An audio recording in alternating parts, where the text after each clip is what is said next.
Robert Hoekman Jr., and I'm sitting here today with Stephanie Sullivan and Greg Rewis, authors of Mastering CSS with Dreamweaver CS3. We're going to talk to them a little bit about what they're doing at South by Southwest, ask them about their book, and about a little funny thing that happened on Twitter the other day. So welcome, Stephanie and Greg. Thanks, Robert. How are you guys doing today? Doing good. A little bit hoarse. They're a little bit hoarse. A little bit hoarse, but good. Okay. Is there a story behind that? Well, I'm doing 3 panels here, and so partly all the talking, and then partly no one goes to bed at South by Southwest, so you stand around and talk to people for hours and hours at night in loud places, and obviously I talk very loudly when I do that, so I'm losing it. I can personally vouch for Stephanie and Greg's whereabouts last night. We're old friends. We were all yelling at each other in the same bar. This is the South by experience. Yes. So tell me what you're doing at South by Southwest this year. I'm doing 3 panels. One of them I put together myself, moderated, called What Women Need to Succeed. And I had kind of a burden after seeing, you always hear where the women in technology starts going around the blogosphere about once a year, and I hear a lot of women complaining about glass ceilings are being kept down, and I am of the belief that women wear glass hats more than hit glass ceilings. Our industry is really not women unfriendly at all. Guys that we work with are great. The men really look at the talent, not and the ability, not your gender. So I wanted to do a panel that really empowered women, told them how to act in the workplace or how to get ahead, how to promote themselves, how to succeed in the world that we work in. So I put that one together. I was also on a panel, what did I do yesterday? Oh, Greg and I did a panel yesterday. Greg, so nice that you remembered. Yeah, you can tell about that one. So we had a panel about responsible web design, talking about the principles of good web design from a standards perspective, and then a dual sort of side of the panel. So Stephanie approached it from these are standards, these are why we should be using them, what it's all about, and I approached it from what we from Adobe's side are doing to have our tools respond to the needs of the community. So it's pretty good, even though she went way too fast and stuck me with having to fill more time. Which she has such a hard time with. He really has trouble with that. Yeah. Greg is not a very talkative gentleman. Right. Get him on stage and he just clams up. Right. And then today, right after this actually, I've got to be on the WASP panel, which is the Web Standards Project. We're the grassroots standards body that really, tried to get the browser makers to start conforming to standards. And I'm the lead of the Adobe Task Force, which we've just recently formed. It was originally the Dreamweaver Task Force, and we've been working with the Dreamweaver team, I believe, since Dreamweaver MX. On getting Dreamweaver moved into rendering clean code, and we've done a good job. And they've done a really good job. They did a really great job. They're a wonderful team to work with.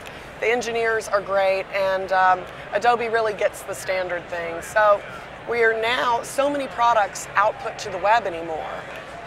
There are probably practically half the products that Adobe makes, from InDesign to Photoshop, even can output HTML and Flash and all those things. So we're now going to be overseeing. I've brought in several new people to the task force, and we're going to be overseeing and advising and working with Adobe on getting more web standard compliant code output from all the products. Wow, that's excellent.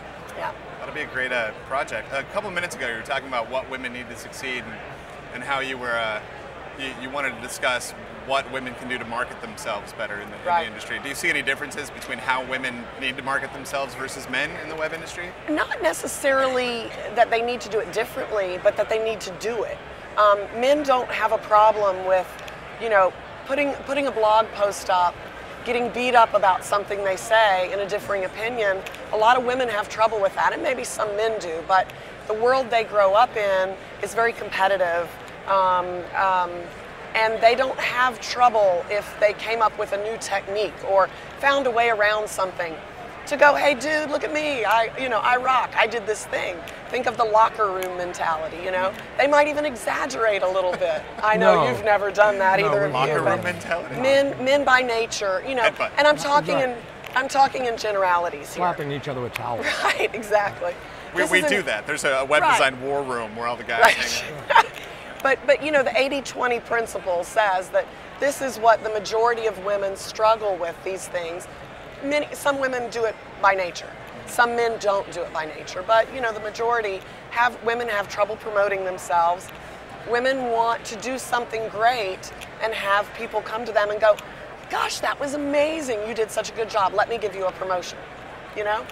And the world doesn't really work that way. Sometimes it does, but on average, you've got to talk about what you've done, make sure you meet people, make sure you network,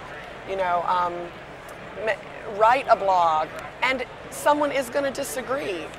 Water off a duck's back, let it go, Comment on other people's blogs. Get your name out in the community. We have a very global community. So I've got a question. Yes. Why haven't you blogged about your EM-based faux column technique? Because I only figured it out a couple days ago. But I will say this. That's a very good point. She doesn't even eat her own dog food. Right. It is a good point. Now, I have started blogging more about CSS techniques, things that I figure out.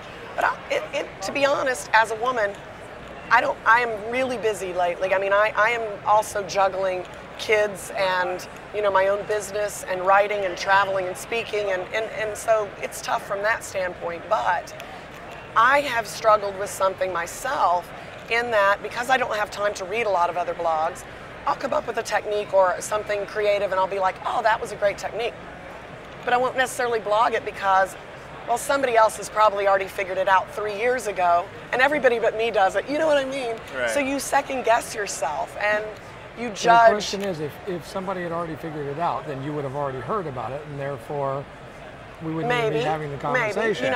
Maybe, but also if I haven't seen it, then other people haven't seen it either, and so it's good to have it in different places, right? So I have been working on being more big-mouthed about things. So maybe you've trapped yourself into your own dilemma, and that is that you think maybe everything you already know has already been done, or that you're figuring out has already been done, and so you're not sharing the information. Absolutely. And I was having a conversation. I was having a conversation yesterday at lunch with a friend. She's an African-American woman who is very smart and has done training and all this, and she says to me, are people still really not getting standards? Are people still not understanding CSS and all these things? And I said, yes, I'm still, when I do a review, I'm going to do a session on advanced techniques, but I do a review of the basics first.